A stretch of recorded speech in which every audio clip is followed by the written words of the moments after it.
It's 7:40. Let's do this.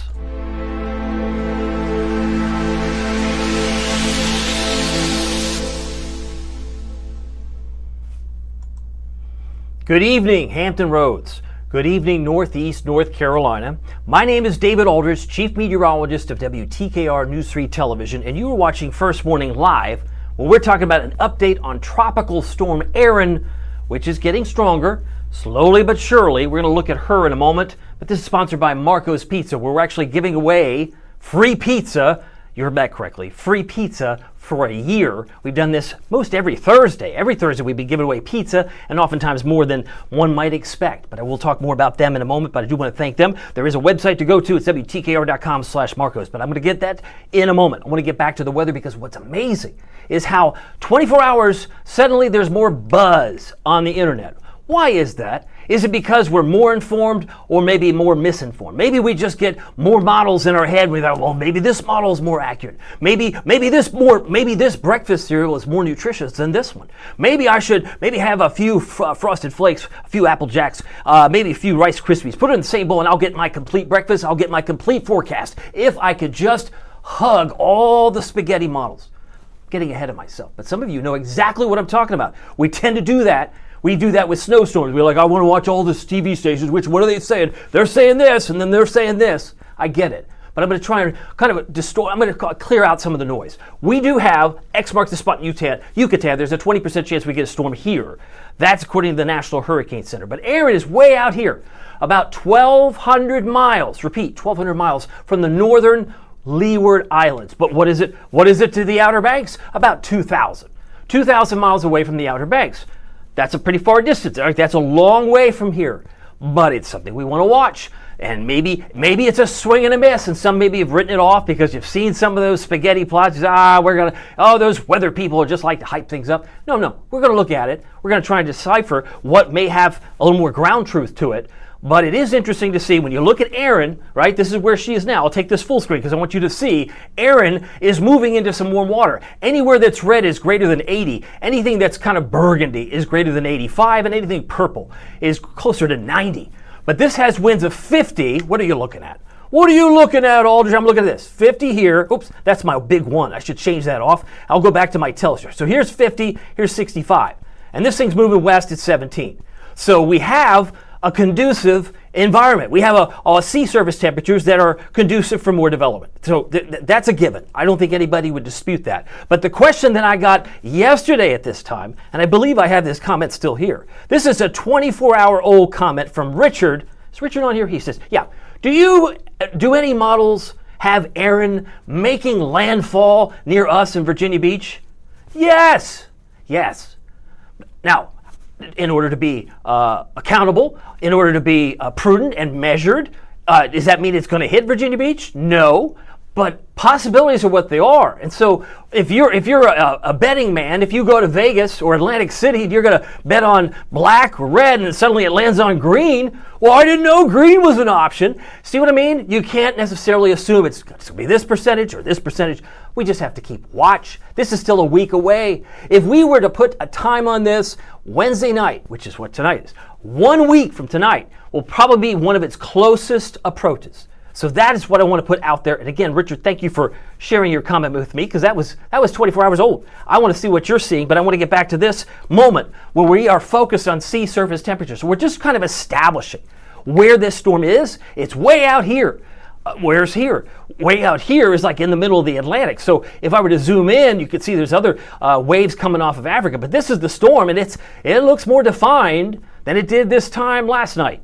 This is the enhanced satellite image. So Erin is continuing to move to the west. We've already established that. And it continues to move into some air that might allow it for further development. So the latest track from the National Hurricane Center brings us to a hurricane as early as Friday. Maybe it's Thursday night. But Friday looks like it is a winter chicken dinner. No, it's a hurricane, right? It's here. And it looks like it's trending north of Puerto Rico. That's good. Good for our Puerto Rican neighbors down to the south. And it looks like it's probably going to miss the Bahamas. But the question is, will it graze the Outer Banks? And to Richard's question, are there any models that suggest it could? And the answer is yes. Now, did I show all this in great detail on TV? What do you think? The answer is, to be prudent, no. I get 3 minutes, max. 3 minutes time. I've already gone, we've got 5 minutes just establishing the foundation. Because if I go on 3 minutes and show you a storm that's going to hit Virginia Beach, somebody's going to go, oh, you've scared Grandma. I'm not trying to scare any grandma. You know, this is the 45th episode of First Warning Live, and what have I said is important to do? Learn your neighbors' names. You know, back in the day, ask your grandma. You would go to your neighbor and say, could I borrow a cup of sugar? Could I borrow a cup of milk? That's something neighborly you do. But half the time, because of COVID or whatever reason you want to slate, we're so glued to the phones, we don't even talk to our neighbors, much less know their name. So what if this is good practice? Let's just assume this is good practice. Let's say a hurricane is going to come closer than what you might want, but not so far out to like Bermuda that some people assume it will go. Let's say Erin has an impact somewhere, maybe the Outer Banks, maybe Dare County. And maybe some people are going to need diapers, formula, baby wipes, toilet paper. Are you going to ask your neighbor for that besides the cup of sugar? You're like, could I borrow some? No, because you know what? Hurricanes, and in my experience, since the days of 1996 with Hurricane Fran, I have learned, and maybe this is true for your experience, hurricanes have a unique ability to bring out the best and the worst in people. Because I remember seeing people fight over a bag of ice, bottle of water. They didn't have ability to put gas in their tank because electricity was gone and maybe you remember that from 2003 in Isabel. There are all kinds of stories. But hurricanes have that unique ability. So it triggers people. But I would not be doing my job properly if I didn't at least show you what I'm seeing. And I'm going to get back to this. So this is the official hurricane track. Now there's a 80% chance it stays inside the cone. But there's a 20% chance, let me put that in there, 20% chance it deviates from the cone. Well, what does that mean? It means it gets out of the cone, or they have to draw the cone in a different way to kind of fit where it is. Now, I know for a fact, because I know human nature, come back on camera, I know for a fact that if you had a time machine, right? You go back to 2005, we're in the 20th anniversary, I cannot believe it, for Hurricane Katrina. If you went back in time and you knew that the levees would break, I mean, if you said, hey, you should evacuate, no, I'm not going to do that. Even if you had the intel, people are going to do what they do. It's called human nature. But if you have the information, my best job is to give you the information and you make the decision that's best for you and your family. Is that a fair agreement? I think that's a fair point. But here we go. Tropical Storm Erin. Now I'm going to show you some of these spaghetti plots because these are individual lines and they all seem to think, it looks like 80% of them or more are moving to the north. So you say, well, it looks like it's moving west of Bermuda. And if you're not sure where Bermuda is, it's a beautiful fishhook island. Beautiful fishhook island. British. But it's beautiful. Then you go there. They wear Bermuda shorts, but they could get hit based on this track. Could hit by Tropical Storm Erin. But my point is, on this 45th episode of First Warning Live, I want you to be aware this is what you're probably not going to see on every TV show. This is the European model, and it does seem like it grazes the Outer Banks. Well, what time is this? This is Thursday, 1 p.m. I would say you'd want to watch this closely by Wednesday night. So a week from tonight, we're probably going to be watching this. Maybe it's over here. And if that's the case, what's the worst thing that happened? What is the worst thing that could happen if it actually shows up over my X? The answer is you learned your neighbor's name. You're on a first name basis. You say, oh, I live in this community or this neighborhood. We all talk to each other. It's like Mayberry. Okay, I know Manio talks like that. Maybe Matthews, everybody knows their name, but not everybody in Virginia Beach, Norfolk. Maybe in some of the communities where you live, they're just not really friendly. Maybe just say, hey. You know, I was saying during the heat wave, I said, hey, check on your neighbor. Go gut check. Hey, how's your AC? It's good. That's all you had to say. Didn't say you have to have them come over for lunch and tea and crumpets or bagels. Just make sure you know someone's name so you could take care of your neighborhood. I mean, I'm just one guy. I'm like blowing a trumpet. If this happened, wouldn't you want to know about it? Doesn't mean it will, but if you look at this full screen, I mean, this is pretty daunting.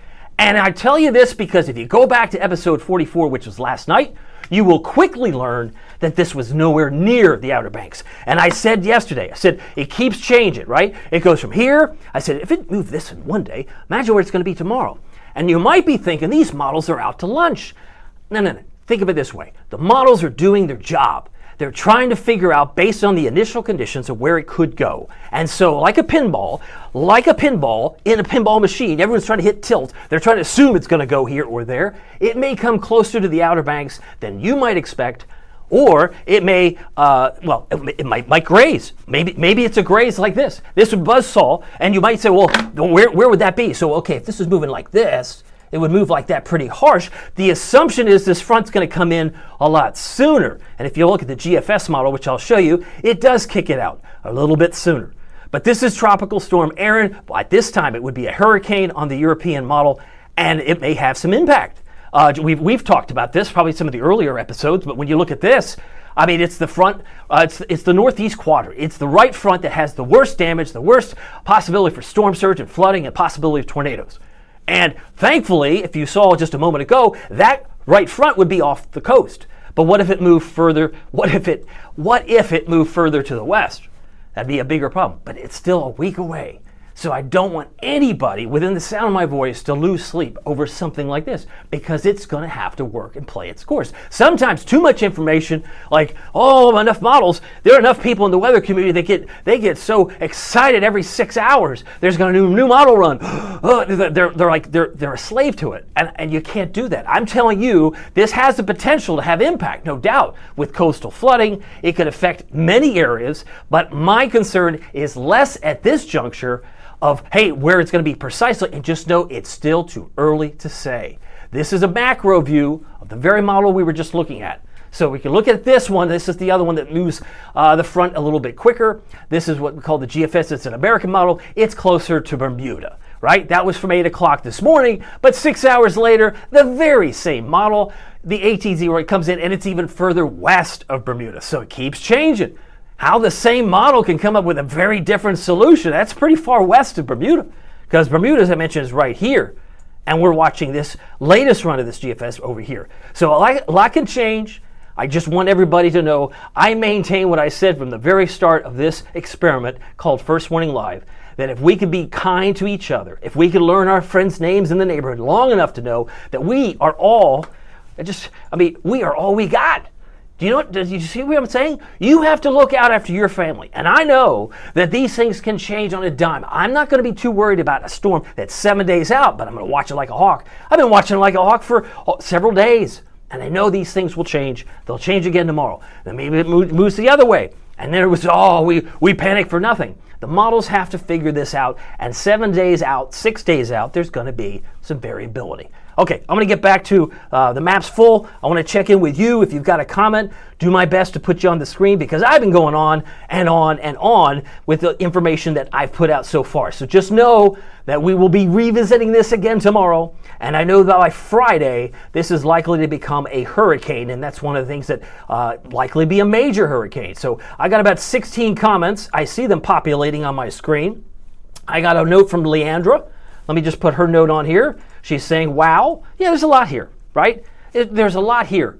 But for those of you that lived through, well, you'd have to be pretty old, much older than me, to have lived through Hazel, 1954. Maybe you lived through Floyd, 1999. I'm thinking of you, Franklin, Fred's Restaurant. Yes, I know about Fred's Restaurant and Hurricane Floyd in 99. What about Isabel, 2003? What about Irene, Manio? And even outside the station here, we had Kurt Williams was like waist deep in the water outside here in the Ghent neighborhood. So you can find dramatic stories of what storms could do, but we have to take care of each other. Would you agree with that, Leandra? I hope you do. I'm very thankful that you're here. If you got another comment, want to say hi to you. Let's see.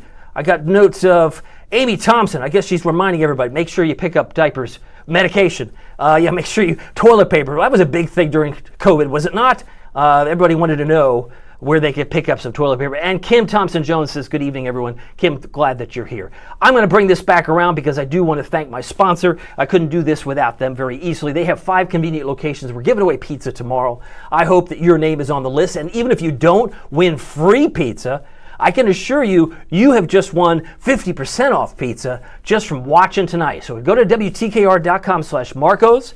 Grab your favorite 757 phone number on this screen. These are the participating contest locations. What we are giving away with the deal of the week is the 50% off. That means anything you buy, whether it be a 2-liter Pepsi, a large The Works type of pizza, maybe it's a cauliflower, a gluten-friendly pizza. Just use the promo code WTKR50 in the checkout, of Marcos.com, and they will take off half your price of your pizza. I mean, you could share that. There's no harm in sharing it, but if you're watching us, I'd love to have you. And we're going to be giving away the certificate, which looks like this. This certificate will be issued, and we're going to be giving away, what I love to give away, is the other, the 10 individual pizzas. So while someone's going to get 12 pizzas, that's one per month, the others are going to be giving out, we're going to be at 10 free extra pizzas tomorrow, and I'm very excited. I love Thursdays for that purpose, but we will get back to that. Let me talk about this. I just, when you're getting an inside scoop of the inside of the weather, we could talk about Sahara dust. We talked about sea surface temperatures. Sometimes Sahara dust can influence or inhibit storms. I think that ship has sailed on Erin. Erin is already beginning to spin like a top. Dust is not going to slow this thing down, but dust does typically reflect sunlight, and dry air can limit the thunderstorm development. So we already know Erin is a tropical storm, but she will be changing to a major hurricane, most likely at least Cat 3, hard to believe. Ferdinand, Gabrielle will be following up this season. And we're not even there yet. I know some of you are like, are you going to show that Atlantic storm timeline again? I am going to show it again. And the reason is because this is September 10th.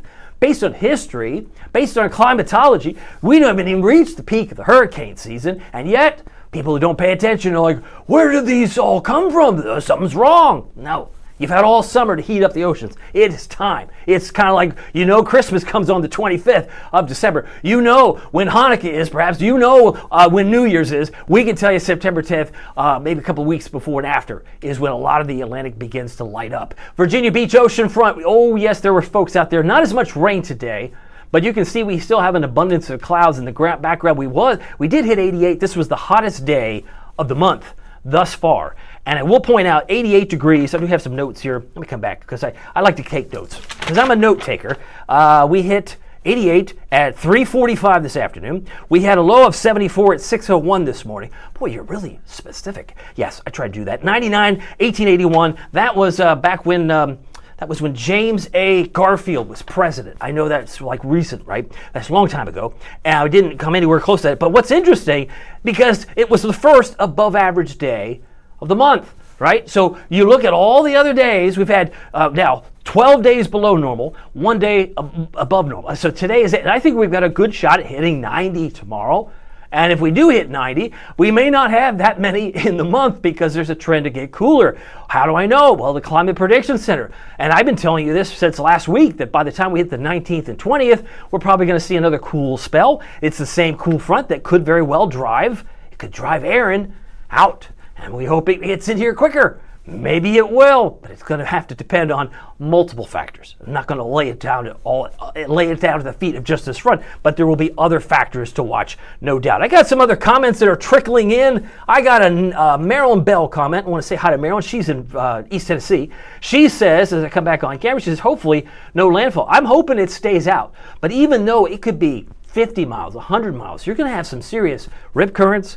You're going to have some coastal flooding. You're going to have a lot of things to watch. And as I mentioned, those little quadrants, based on the movement, it can have an impact on your community, even if it's not a direct hit. So we'll watch that closely. Let's keep moving. I got some notes here. We go. See, Byron is on here. Let's see here. Oh, I got a note from Byron. Let me say, Byron's giving us a good history lesson. I love this. He says, I know what they can do, meaning the hurricanes. He says, I live in Holland. Let me get my telestrator right here. We're so highlighting Byron Williamson. Thank you, Byron, for being here. He says, I know what they can do. I live in Holland, Virginia, a few miles from Franklin.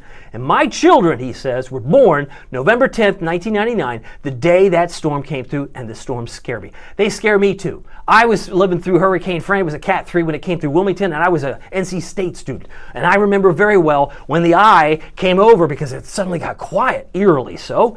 People like me would step outside for 10 minutes or so, and then the eye wall, back of the eye wall, we all rush back inside.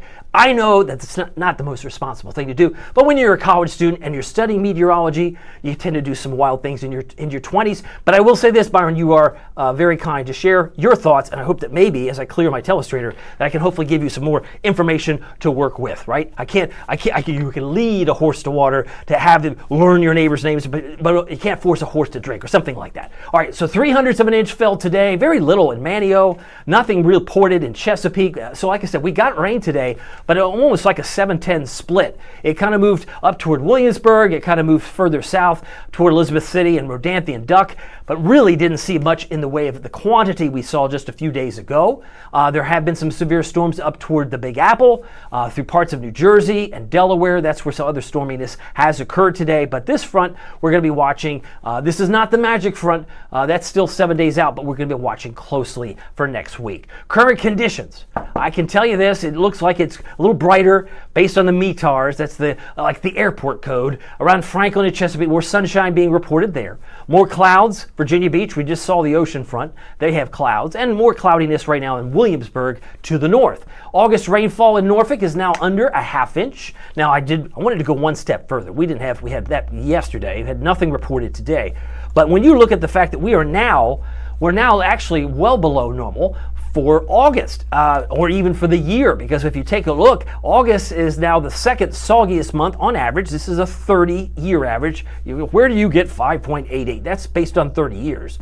But that 5.88, we're a far cry from even that, because we're now, as I clear my telestrator to show you this number, we're about 3 inches below normal in or around the airport. So if you live in or near, let's say near Norfolk International, we've had a couple of months where this is actually representative of rain and melted snow. Because I know you got big snows over about 10 or 12 inches in February. So we ended up with a surplus of plus 3 inches of rain and melted snow in February. And May, we had more rain than normal, but it's been below normal in March and somewhat April. And so far, very dry so far in August. But maybe we make up for that. Who knows if this would-be tropical storm hurricane soon to be has any say down the road. Now, temperature change puts a 81 current temperature in Virginia Beach. That means it's 4 degrees warmer in Virginia Beach right now as compared to where it was this time yesterday. It's 81 in Chesapeake, Hampton, 78 Gloucester, and we have temperatures right now of 79 in Wakefield, and Windsor is plus 6. So they're 6 degrees warmer now in Windsor at this time. If you're going to the beach tomorrow, winds about 5 to 15. This is my Thursday outlook, and with 2 feet surf height, the rip current risk should be low, but the low tide occurs around 7:19, which is typically a couple of hours before or after 7:19 is probably your best chance to observe maybe some rip currents. Now here are my headlines. More storms, more rain chances tomorrow. Heat index near 100 on Thursday. Still muggy, still sticky. And watching Erin, we've covered her pretty extensively so far today. I do want to bring it back to our local forecast in the short term. If you're in the military and you got family near and far, there are quite a few of these orange, we call them polygons, but they are basically representative of the severe storms that are popping up right now. I'm looking to the east of Rapid City. Looks like, let me pull this so you can see Rapid City there. Yep, Rapid City until 6:30 it looks like, maybe 6:15.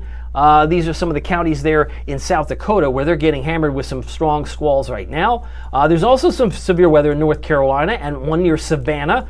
Let's focus on the Tar Heel State. This looks like it is now affecting areas till 9 o'clock.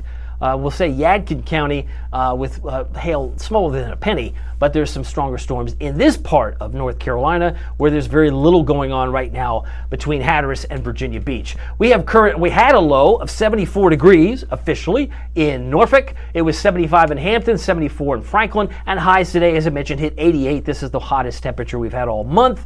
But you know and I know it was exceedingly hot and very humid in July, to a much bigger degree. We've had now 12 days in July. I've put this out there before of 90 or higher. We had 12 days in June, we had 2 in May, and we had 1 in April. But so far, this is a 0. I think that could change tomorrow. I do believe now that we've had 27 in the bank, we typically see about 36. We're going to have a hard time getting, I would say, maybe we get one. Certainly we have a possibility tomorrow. But beyond tomorrow might be a little trickier. We'll have to wait and see. I'm going to check your comments. Current temperature right now, 79 in Suffolk, and it's 80 degrees in Kitty Hawk.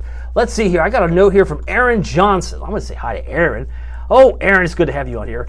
He says, I'm a little surprised, as he's noting here in his comment, I'll tell it straight so he knows I'm acknowledging him, and this is his words, not mine. He says, I'm a little surprised with the trend with the Euro model. I believe the icon predicted this, but I'm a little curious. Is it possible that other models may start to trend towards the Euro? It's possible. I think personally this will trend a lot closer to the Outer Banks than some would think. Like yesterday, everybody's like, oh, they got dismissive. Don't dismiss Mother Nature. It's not smart. Yeah, if anything, I've learned in 25 years of doing this, you never assume, because you know what assume stands for. You don't want to assume anything 7 days out when something like this could change. So good question, good observation. But Erin, thank you for your note. I mean, we have Euro, we have AI Euro, we've got a lot of ensembles. There's so much out there that people are trying to digest and assuming it's the magic bullet. If I just get this model, I'll be in the know. Well, maybe you will, and maybe you won't. It's one of those things that what you are learning is that it's best to prepare, and we talk about this in May, right? Always be prepared, because there's no lines right now for gasoline. There are no lines for toilet paper. There's just no lines. But could there be in, 6 days from now if this track holds? Maybe, yeah, maybe people are like trying to mass evacuations. People, can you imagine trying to get off Roanoke Island? I mean, if that were to verify, but that's still 7 days away. So like I said, a lot can change, but I do appreciate you participating, and I appreciate your input, because I do appreciate the folks who are watching. There are a lot of people who are more weather savvy than we were 20, 30 years ago. It's just we didn't have this type of intel at our fingertips via the internet, but we do now. So like I said, does that change human behavior? I don't know. You tell me. Are there still going to be holdouts if that day comes? Our feels like temperatures are feeling like 85 in Norfolk and 82 in Currituck, but boys, it's swampy. Those dew points are in the 70s, and we've talked about this. A 70-degree dew point is sticky, and they're running about +2 in Elizabeth City. It's 5 degrees more humid in Kitty Hawk and Edenton right now compared to where you were this time last night, and 4 degrees more humid in Manio. Because those dew points, when they come up, it becomes more oppressive. It becomes more difficult to function. You sweat profusely, and the evaporative cooling process feels like it comes to a halt. You don't cool down, that's the problem. We had a dew point today of 76. 76, yeah, it felt like 96. So even though it was 88, it actually felt like it felt like 96 today. Isn't that? And tomorrow it's going to feel like 101. You buried the lead. Why didn't you tell me that? Because people are more interested in Erin, don't you think? I think they are. Maybe it's just me. But it's going to feel like 101 tomorrow. But it felt like 96 today. All right, those are the dew points. You could argue that 75 is somewhere between unpleasant and miserable, but that's just where it is. It is 8:07. I got to keep moving. I got to keep clearing my telestrator. I got to keep looking at the comments, because I do appreciate everyone who is on here. I got some notes from Taj Brown. I think he's mentioning Matthew. There's all sorts of storms. Matthew might come to mind. Taj, we're talking about other hurricanes that might have an impact on. Let's face it. Let's call it what it is, right? Weather is emotional. You have an experience with weather, and it could maybe start when you're little, maybe when you're 4 years old, or when there was a snowstorm or a thunderstorm, and it scares you. It's like, wow. And you recognize many times at a very young age that it's emotional. It can trigger you. And that's what I don't want to do with this platform. I want to be informative. I want to give you a heads up like I did last week. I said, hey, by the 19th or 20th, it's probably going to get cool again. Still believe that. But I do think we have to watch Erin, because it acts like a, you know what it is? I borrowed this from a dear friend of mine, swizzle stick. Now, some of you are like, I don't drink alcohol. Well, maybe it's a Shirley Temple or a Roy Rogers. Work with me. Maybe you take some 7-Up or Sprite and you put some grenadine in it, and you take a little swizzle stick. It just stirs it up, right?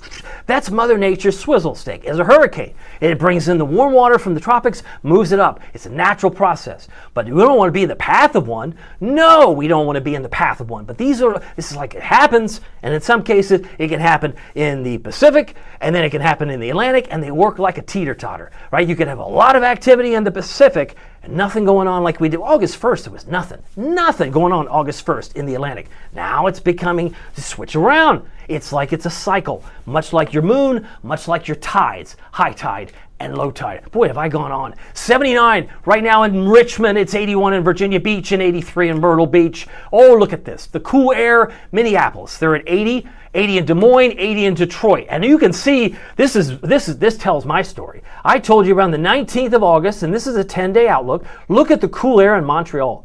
Look at the cool air in Maine. LL Bean territory is coming down. It's going to feel autumnal in Quebec, but it will get cooler where it might just slow down the warming process, right? We typically expect I wouldn't say should. We typically expect 9 days at 90 in August, and we haven't had one yet. Tomorrow could be the first. I think we'll squeeze out a 90. If we squeezed out 88 today, I think we have a good chance of a week, but it's going to be cooler as we head into the second half, or maybe the third half of this month. The last week, as we showed you at the top of the stream, would likely be a little bit cooler, if not closer to normal. Temperature trend 90 tomorrow. Another hot day would be Monday, but you have a beautiful weekend. I mean, first things first, everybody. If you miss out on this beautiful weekend, then you've missed the whole point. I want you to get out to the Atlantic Park Surf. I want you to get out and enjoy some of the events. The Turtle Walk at Kipta Peak State Park this week. I want you to get out and enjoy what life has to offer. Because like I said, we can't control this hurricane. Well, it's not a hurricane yet, but we can't control it 7 days out. That's why I said you'll drive yourself crazy and you'll miss all the good times in between. Every day is a gift. I say this all the time, and it's true. Now, the 101 is what it's going to feel like tomorrow. It's going to feel like the upper 80s for the weekend. That's tolerable. That's easier. It's a summer, good beach weather, great beach weather, but it will gradually get a little bit warmer on Monday. It's 8/11. I'm just checking in with you. I'm looking at a 60% chance of rain tomorrow. Then it trails off to 10% for the weekend. I think that's a pretty good trade-off. In fact, I think you're going to love the way it looks. Let's see here. Rebecca K has a comment. I think she's putting out a prediction. She said, I said 3 days ago, Cat 3 for North Carolina, we'll see. You know, it's one of those things that if you are spot on, Rebecca K, if you are correct, think about the implications. Who's going to suffer from your accuracy? People in the Outer Banks? People in Hampton Roads? People who lose power? So nobody's wishing that. I mean, it could happen. And we've already looked at the modeling as that could change.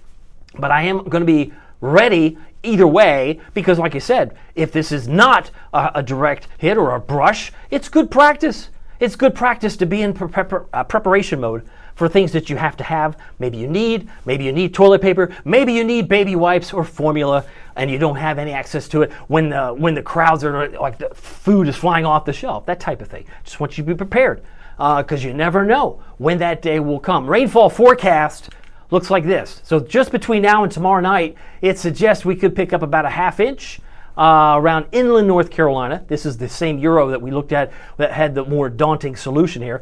This is coming in by way of the front to the west, but about a 4/10 south side and Albemarle. This is a different model. This is GFS, but this takes us back into like lighter amounts. But you'll get locally higher amounts. And how do I know that? Because the dew points are so high.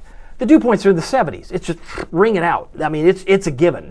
We don't go to sprinkle land. We go to downpour and gully washers. It's almost a natural occurrence when dew points are this high. We know this well from the end of July. So these models are great, but they have limitations. Eastern Shore forecast, 86 Onancock and Bloxham, 86 for Exmoor and Cape Charles. As we start to wrap things up along the Outer Banks tomorrow, we're going to be about 86 in Nags Head with a 60% chance of showers and storms there, as well as Kill Devil Hills at 87. UV index about a 9 down here, and Hatteras and Ocracoke about 84 degrees. We like to show you the Storm Prediction Center maps just for the sheer nature of the fact that we got natural weather, severe weather going to break out in other parts of the country. So we look at the green as isolated. We like to look at the yellow as scattered, and clearly there's some hot spots even between now and 8 o'clock tomorrow morning, because these outlooks run through 12Z tomorrow morning. That's 8 a.m.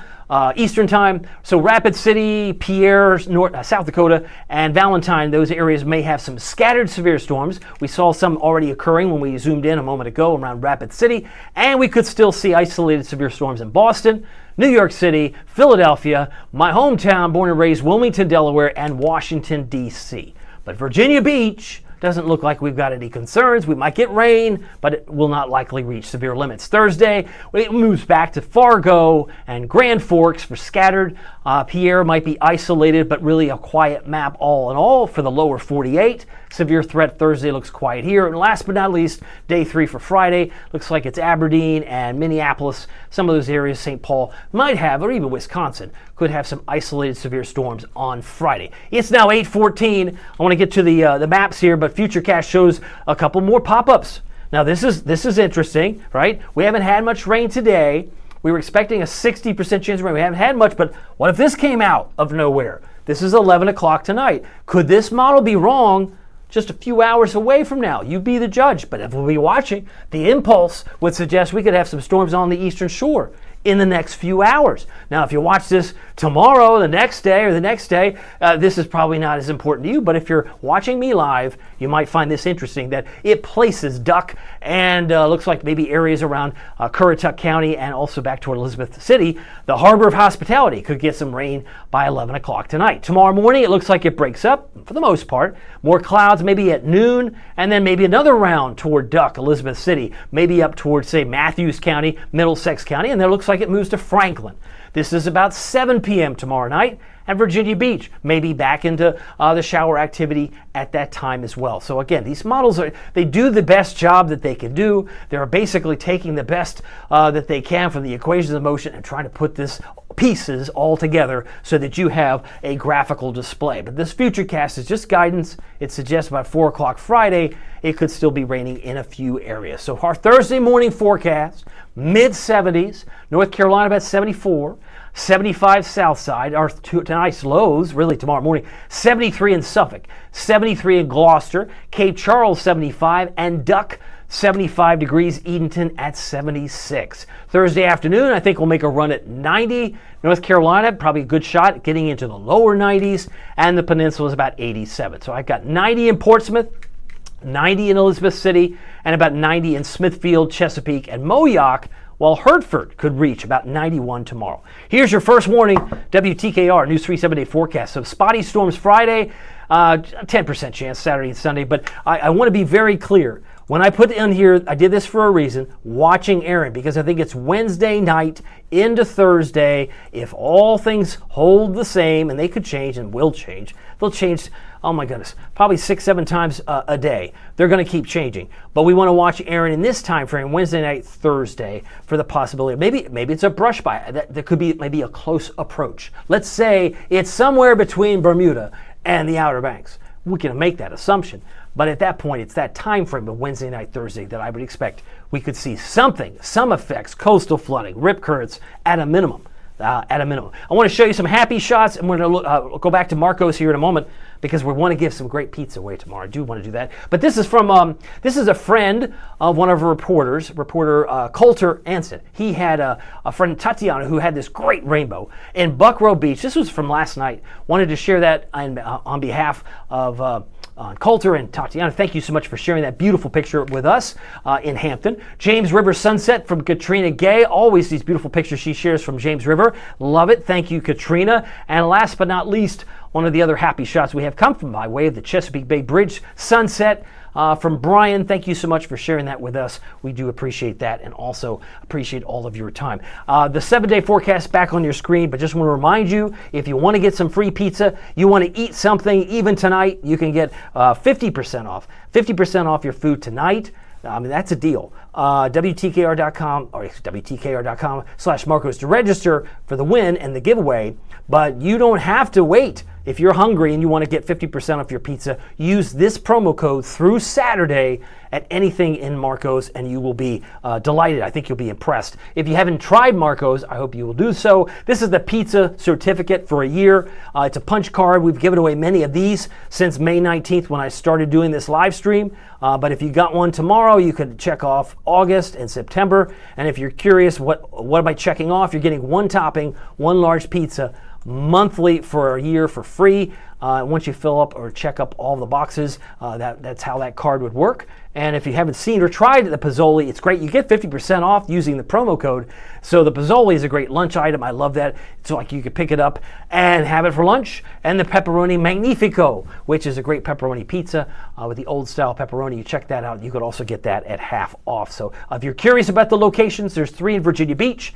There will soon be 2 in Chesapeake, but right now it's the Kempsville Road location. The one that's on South Battlefield Boulevard will be across the street and down a little bit from Great Bridge Middle School. That's where that will be located. And of course the one in Norfolk is on Hampton Boulevard. I encourage you to check out WTKR.com/market. It's not too late. And if you've registered once before, you do not have to register again. That would not be required. If you're in there, then we've got you. We're just using like a randomized. I get an email from sales, or hey, these are the winners. I go, oh, cool. So I'll be announcing those winners tomorrow. Your name might be on the list, and we can hopefully give away some free pizza. That's fun for me. Anyway, where am I? Oh, I want to take this back. Okay, so just a reminder, tomorrow we're going to talk more about Erin. We know that she will likely become a hurricane by Friday at a minimum, maybe Thursday night. But we'll have the latest track on that, and it's going to change. Like I said, if you're in the weather community, you would probably prefer to see the model runs from 2 days from now than to see the ones tomorrow. Do you see me? You get closer. It's like archery. You get closer to the target. It's a lot easier to know where it's going to go. But now, once you know where it's going to go, how are you going to behave? If you're not going to do anything, you're just going to cross your arms and you're just going to... That's not helpful either. Not helpful for you, not helpful for your family, and not helpful for your neighborhood, because we've got to look out after each other. That's how I see it. And maybe you agree with that as well. Anyway, just remember, it doesn't matter if the weather is sunny, it doesn't matter if it's serious, or even a hurricane that's approaching. Just know that every day is a gift. And make the most of it in your neighborhood. See you here tomorrow.